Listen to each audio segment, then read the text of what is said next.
I yield 2.5 minutes to an American patriot, someone who's been relentless in his efforts to stop America from blundering into foreign adventures. Congressman Ron Paul from Texas. Gentleman from Texas is recognized for 2.5 minutes. I thank the gentleman for yielding. I think this bill would be better named if we called it Obsession with Iran Act 2012. Because this is what we continue to be doing, is obsessed with Iran and the idea that Iran is a threat to our national security. Iran happens to be a third world nation. They have no significant Navy, Air Force, intercontinental ballistic missiles. The IAEA and our CIA said they're not on the verge of a nuclear weapon. It's so similar to what we went through in the early part of this last decade when we were beating the war drums to go to war against Iraq. And it was all a facade. There was no danger from Iraq. So this is what we're doing, beating the war drums once again. Now, since the bill has come back from the conference, we're going to deal with civil liberties in Syria. Well, I happen to be a civil libertarian. I'm very concerned about civil liberties. But let me tell you, this bill is not going to do anything to enhance the civil liberties of the individuals in Syria. Now, if we were really interested in the civil liberties, why wouldn't we look to ourselves? Why wouldn't we look to the things that we do here? What about our warrantless searches under the Patriot Act? What about the policy of assassination and assassinating American citizens? What about arrest by the military, National Defense Authorization Act?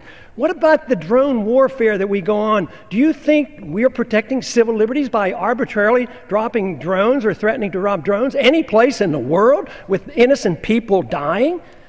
If we want to really care about civil liberties in Syria, why don't we care about the secret prisons we have and the history of torture that we've had in this country? What about the fact that kill lists are being made by the executive branch of government and we sit idly by and approve of it by saying nothing, and the American people put up with it, and we march in this direction, marching into a determination to have another war? When you put on sanctions on a country, it's an act of war, and that's what this is all about. The first thing you do when war breaks out between two countries is you put sanctions on them. You blockade the country. So this is an act of war. What would we do if somebody blockaded and put sanctions on us and prevented the importation of any product in this country?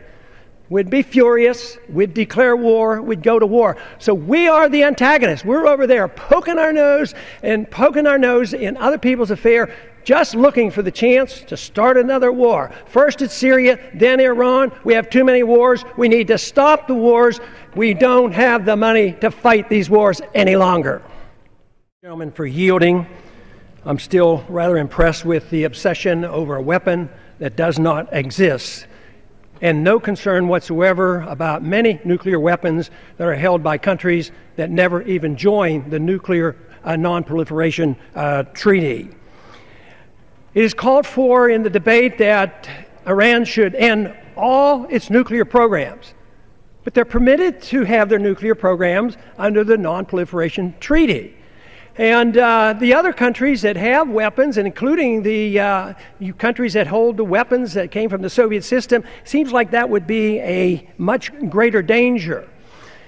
You know, the investigation by the UN or by our CIA has never indicated that they've ever enriched above 20%. And they said they won't even do it to 20%. If they would merely allow it, the West would cooperate and sell them this material. They said, we don't need it, but we need 20% enrichment for nuclear isotopes, medical isotopes. So our refusal to deal with them prompts them to take it up enrichment to 20%. 5%, of course, is what they're allowed to do for nuclear energies. But this idea that we can badger people and then defy the law, what we're asking them to do is to close down their program is you're asking them to defy international law. They agreed to this. They have a right to do this under this treaty. And for us to come and say, well, they must quit it, I think it really is very close to an obsession on a country that is incapable of attacking us or attacking. They don't have a history of invading their neighboring countries. The last time they were at war was with Iraq, and we bugged Iraq to go into Iran. So I find this very distressing that the obsession continues. I find it very, very upsetting that this vote will, of course, be overwhelmingly in support of correcting the civil liberties of Syria and making Iran toe the line and give up on something that they're permitted to do.